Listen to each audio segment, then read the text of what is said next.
It started on a Wednesday night, late, just after 11 p.m., the kind of hour when the streets of Toledo, Ohio sit mostly empty except for the occasional shift worker heading home, or someone like Lieutenant Colonel Adrian Wallace, driving through town after wrapping up a base meeting 2 hours south.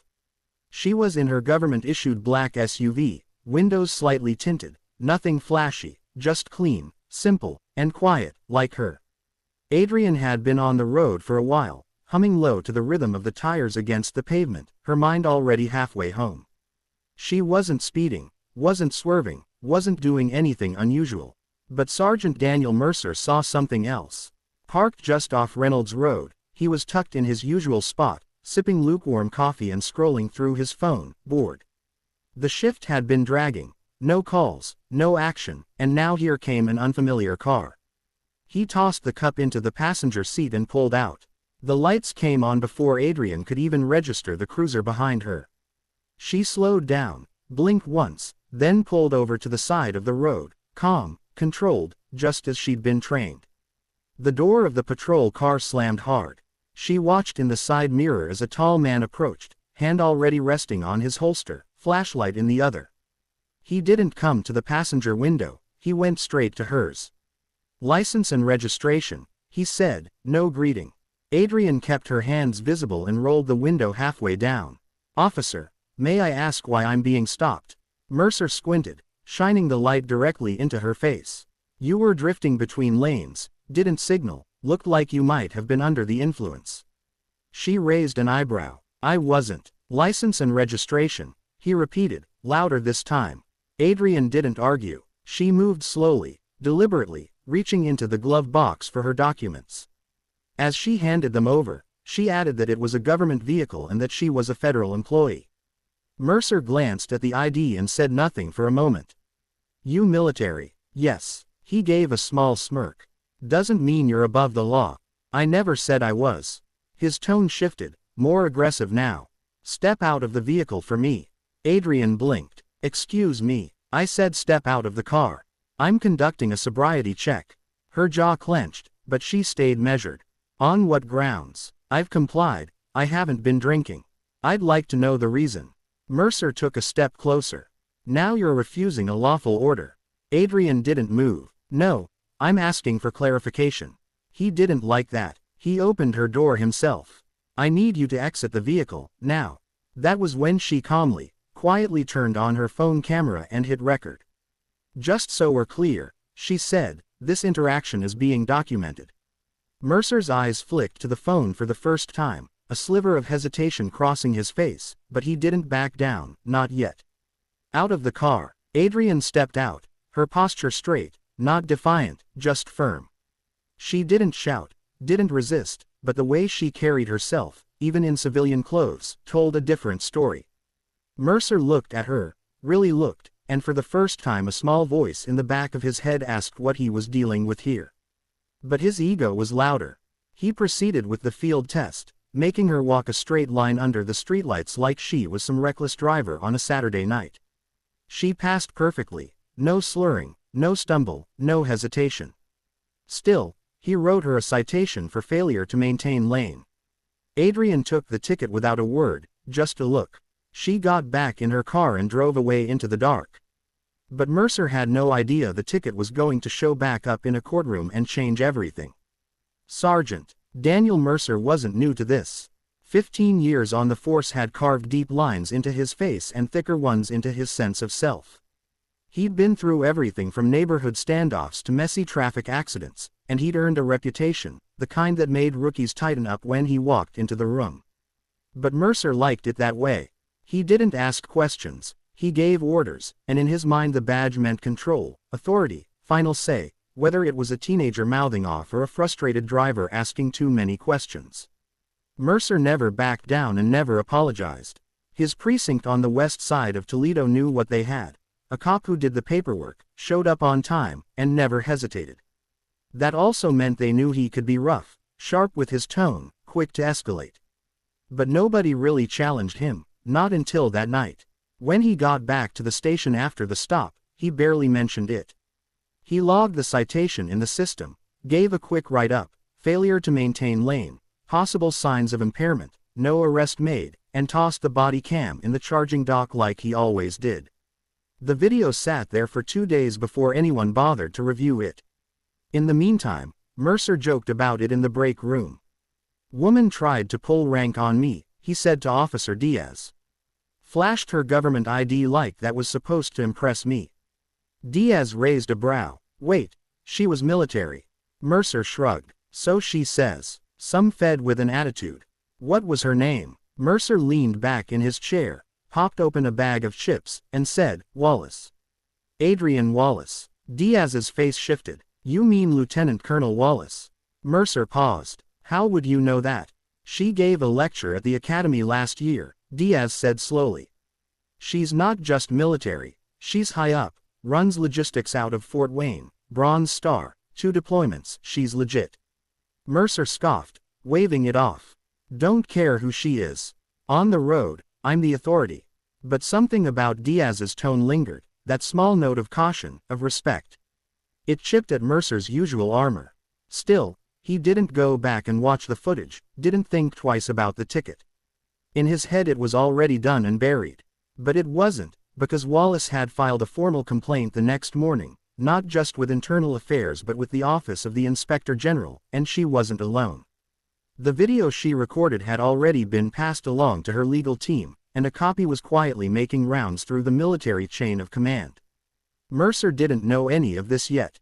He was back in his routine, responding to minor calls, barking at people during traffic stops, carrying himself like a man who couldn't be touched, because for years he hadn't been.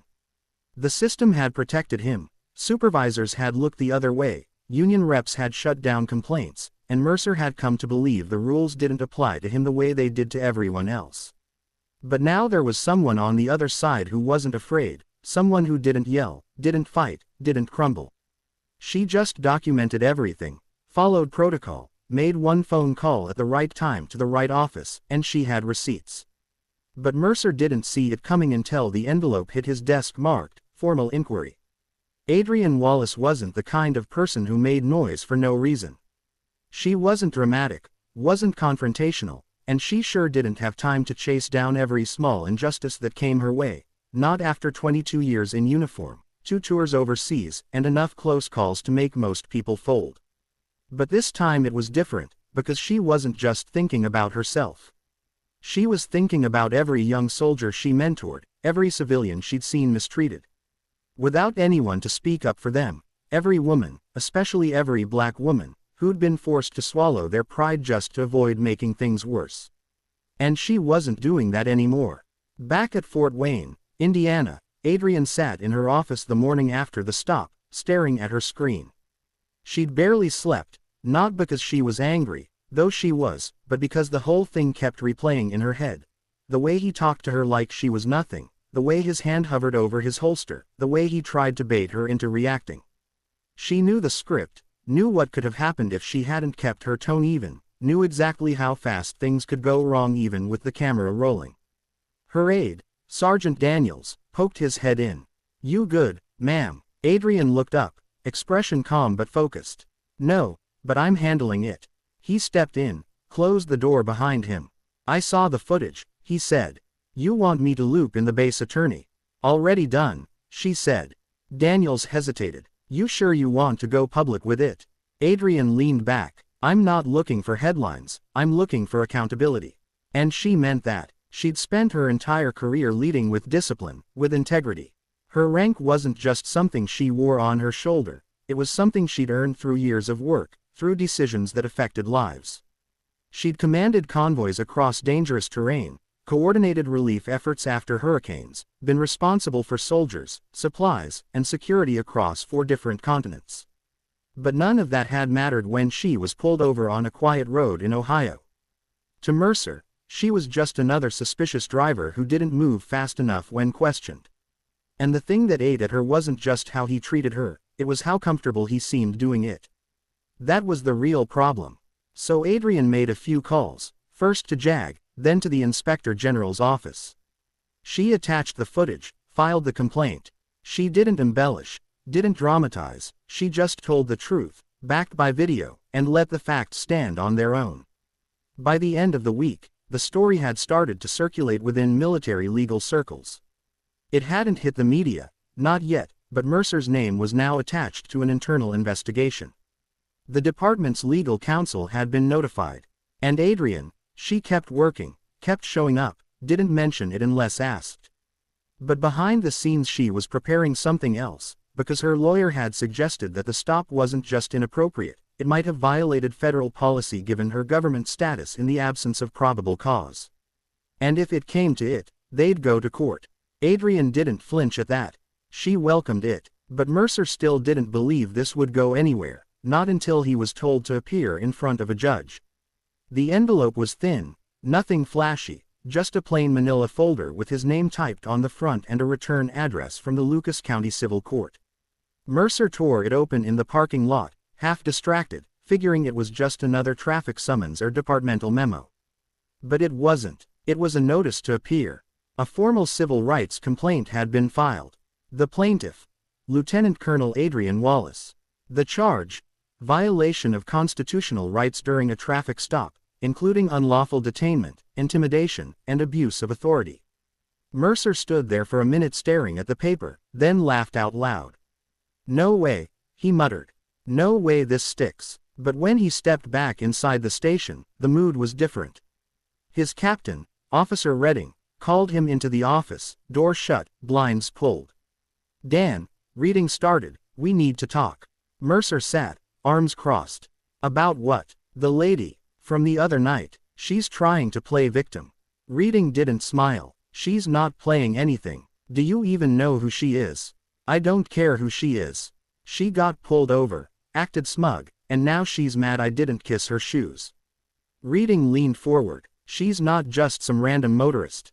She's a lieutenant colonel, a combat veteran. Her record's spotless, her connections are deep, and she's got the whole thing on tape from two angles, yours and hers." Mercer scoffed. "So what? We just roll over, say sorry because she's got some stripes." "No, but we don't pretend this is nothing either. You're going to court, and if this gets out, and it will, it's going to blow up." Still, Mercer couldn't shake the arrogance. "She didn't even get arrested. I didn't touch her. I was following procedure. You were on edge, Dan. You escalated. You treated her like a suspect before you even knew who she was." Mercer bit his lip. For once he didn't have a snappy response. The notice said the court date was set for 3 weeks out. In the meantime, word had spread across the department, whispers in the locker room, sideways glances in the hallway. Nobody said anything to his face, but Mercer could feel the shift. He wasn't the wolf anymore, he was bleeding, and the rest could smell it. Back at her base, Adrian prepared too, but in a different way. She didn't throw press conferences or demand attention. She met quietly with her legal team, reviewed every second of the footage, and outlined her experience in exact detail. She was calm, collected, but relentless. Her lawyer, Delaney Price, sat across the table from her and said, "You sure you want to do this in court? It's public, it'll follow you." Adrian nodded. "Good, let it." Price paused. "Most people would have let it go." "I've let too much go already," Adrian said. "This isn't just about me." She wasn't looking for a payout. She wanted a public record, a moment that could be referenced, something that showed power didn't excuse behavior, and that silence wasn't the only option. She wasn't just standing up for herself, she was standing up for every person who'd been talked down to, dismissed, or bullied behind flashing lights and a badge. And when the court date finally came, she didn't walk in quietly. She walked in wearing her full-service uniform, badges, medals, the rank on her chest clear as daylight. She wanted the jury to see her not just as a woman in a car that night but as a human being who had served her country, respected the law, and expected the same in return. Mercer was already seated when she walked in. He turned, saw the uniform, and his smirk faltered for the first time. But the real test hadn't started yet, because when Wallace took the stand, the whole courtroom leaned in. The courtroom was packed, not with reporters, not yet, but with officers from both the local precinct and the Fort Wayne military base.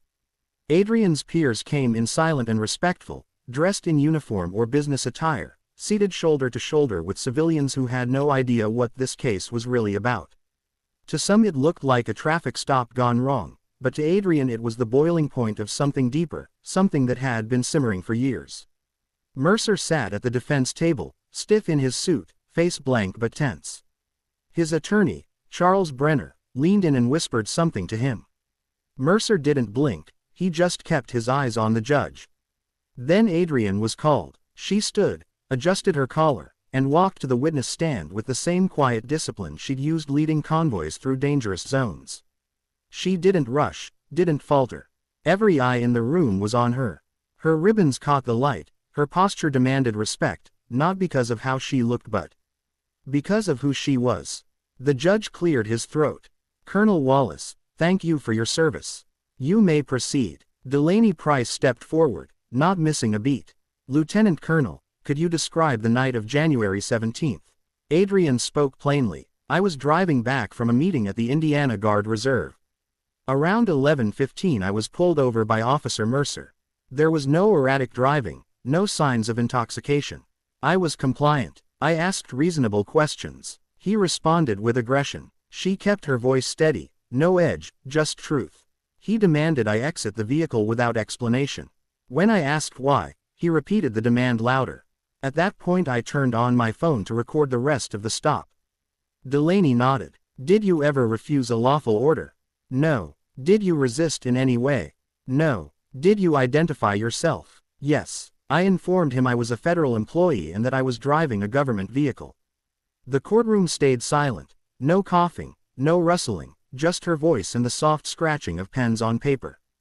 Then came the playback. First Adrian's phone footage, steady, clear, damning, then the body cam. It showed everything. Mercer's tone, his posture, his hand hovering near his weapon even when she was fully cooperative, the unnecessary field test, the dismissive attitude when she passed it. The jury didn't speak, they didn't need to. You could feel the shift in the air. Then came cross-examination. Brenner approached the stand with that careful tone lawyers use when they're trying to look respectful but dig deep. "Lieutenant Colonel Wallace, with all due respect, is it possible that Officer Mercer was simply following protocol?" Adrian didn't blink. "No." "Is it possible he was concerned for your safety or the safety of others?" "I was driving within the lines. I was sober. I was not aggressive. There was no safety concern. And yet you recorded the stop. Why?" "Because I've lived long enough to know that silence isn't protection. I wanted an accurate record of what happened." Brenner nodded slowly. "So you don't believe officers should have discretion during stops?" Adrian looked at him and said calmly, "I believe discretion must be paired with discipline. That badge isn't a free pass, it's a responsibility." That line hit even the judge, who paused before asking the next question. Then it was Mercer's turn. He walked up to the stand, not to testify but to watch as the footage played again, this time frame by frame, every pause, every clipped response, every time he looked at her like she wasn't human. The prosecutor leaned in. "Sergeant Mercer, why did you ask her to exit the vehicle?" Mercer stiffened. She looked evasive. "Did she disobey any of your commands?" "She questioned me, is that illegal?" Mercer hesitated. "No." "Did she raise her voice, make threats?" "No." "So what made you escalate the stop?" "No answer." "Sergeant Mercer, were you aware she was a lieutenant colonel in the U.S. Army?" "Not at the time. And if you had known?" Mercer's voice dropped. "I probably would have handled it differently." The room went quiet again. There it was, the truth, or at least a part of it, not regret, just a slip of honesty. Mercer didn't see a person that night. He saw someone who didn't move fast enough, didn't speak the way he liked, didn't submit. And now, sitting across from her with her rank laid bare, the courtroom could see it too. But the trial wasn't over, because now the jury had to decide what accountability really looks like. 3 days passed before the verdict came in. The courthouse was quieter this time. No military uniforms, no off-duty officers watching from the back, just Adrian, her lawyer, and a few civilians who had followed the case out of curiosity.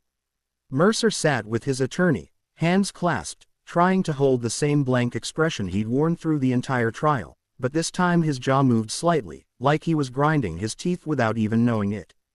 Judge Cynthia Morales shuffled the papers on her bench and looked out across the courtroom.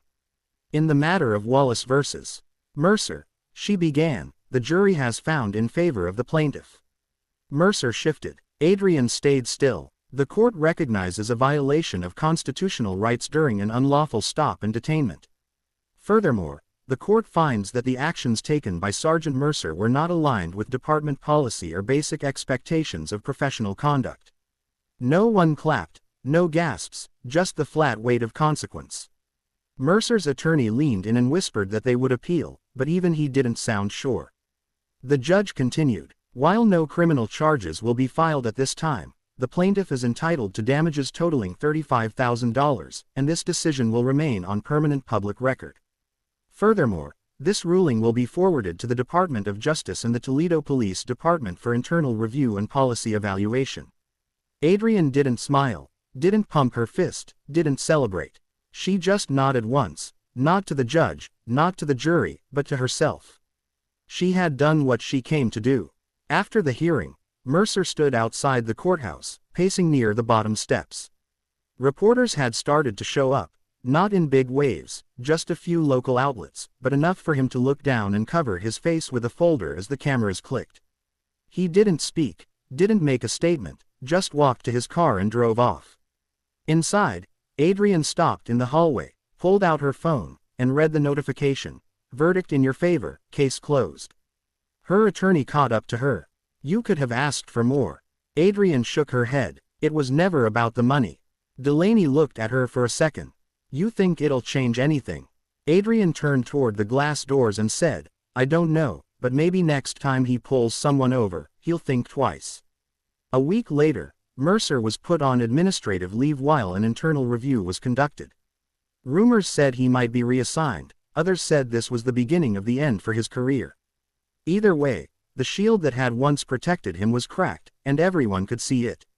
At Fort Wayne, Adrian returned to her duties like nothing had happened. She wasn't interested in being a hero, didn't want interviews. She had work to do, people to train, missions to manage, responsibilities to uphold. But within her command the message was clear. You don't always have to raise your voice to demand respect, you don't always have to break to prove you've been wronged, and sometimes the quietest stance speaks the loudest. But even with the verdict behind her, Adrian knew the fight wasn't over, because accountability isn't just about punishment, it's about what comes next.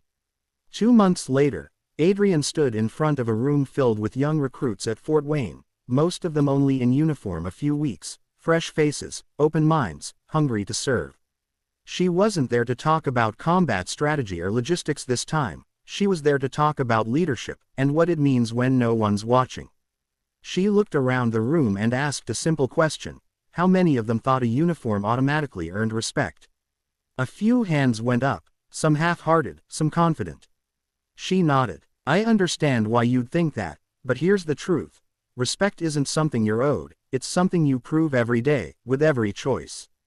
She let the silence hang for a second. "Same goes for power," she continued. "The badge, the rank, the authority, it's not a shield, it's a weight, and if you can't carry it with discipline, you don't deserve to carry it at all." In the back, one of the newer soldiers leaned forward, eyes locked. Adrian paused, then added, "When I was stopped by an officer who forgot that truth, I could have yelled, I could have panicked, I could have let it slide." She looked around. "I didn't do any of those things. I documented it, I filed, I showed up in court, and I told the truth." A long pause. "That officer thought his badge made him untouchable, until he saw my rank, not just on my uniform, but in how I carried myself. That's the difference. That's leadership." The room stayed quiet, but it wasn't the kind of quiet that comes from disinterest, it was the kind that comes when something lands. Adrian closed the folder in front of her and looked up. "Lead with character, serve with integrity, and never forget you don't just represent the uniform, you represent every person who came before you and everyone who will come after." She stepped off the platform, not for applause, not for thanks, but because the work was already done. Let this story be a reminder: authority without accountability is just a mask for weakness. Speak up, stand firm, and when you see wrong, don't turn away, because silence is comfort for the guilty, but courage is protection for the rest of us.